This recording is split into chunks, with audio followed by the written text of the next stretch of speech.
जय श्री कृष्ण। ये कहानी एक बूढ़े चोर की है जो बूढ़ा हो चुका था।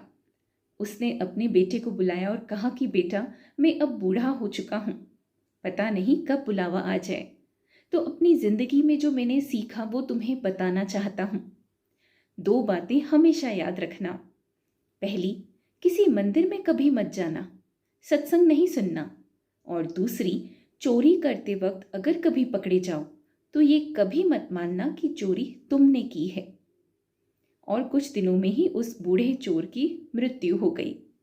उसका बेटा जो चोर था, एक दिन चोरी करते वक्त पकड़ा गया। वो वहां से जैसे तैसे खुद को बचाता हुआ एक सत्संग हॉल में पहुंच गया। लेकिन उसके पिता ने तो उसे मंदिर में जाने से या सत्संग सुनने से मना किया था।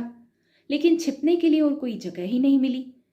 तभी उसे सत्संग की एक लाइन सुनाई दी जिसमें कहा गया कि देवी देवताओं की परछाई नहीं होती। अब गांव वाले भी उसे ढूंढते ढूंढते उस सत्संग हॉल तक पहुंच गए और उस चोर को पकड़कर राजा के पास ले गए। अब पिताजी ने तो कहा था कि कभी अपनी चोरी को मानना मत कि तुमने चोरी की है, तो वो अपनी इसी जिद पर अड़ा रहा कि मैंने चोरी नहीं की।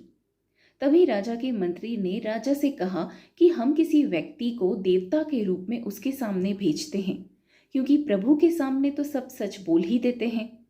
तो जब देवता के रूप में किसी व्यक्ति को वहां भेजा गया तो वह चोर भी डर गया और हाथ जोड़कर कहने लगा कि प्रभु, आपका बहुत बहुत धन्यवाद कि आपने मुझे दर्शन दिए। तभी वो जो व्यक्ति देवता का भेष बदलकर उस चोर के पास आया था, वो उससे पूछता है कि सच सच बताओ, क्या तुमने चोरी की है? तभी इतने में चोर की नजर जमीन पर पड़ती है और वो देखता है कि यहाँ पर तो उस व्यक्ति की परछाई है। उसे सत्संग की बात याद आ गई कि देवी देवताओं की तो परछाई नहीं होती। मतलब राजा ने मेरे साथ छल किया है सच का पता लगाने के लिए। तभी ये चोर कहता है कि प्रभु, आप तो अंतर्यामी हैं, अगर मैंने चोरी की होती तो आपको तो पता ही होता। मैंने चोरी नहीं की। तो वह व्यक्ति राजा के पास जाकर सब बता देता है। राजा उसे निर्दोष समझकर छोड़ देता है। सत्संग की एक लाइन सुनने से उस चोर का जीवन बच गया। अगर हम जीवन में अच्छी बातें सुनेंगे, अच्छे कर्म करेंगे, तो सोचिए हमारी तो जिंदगी ही सुधर जाएगी।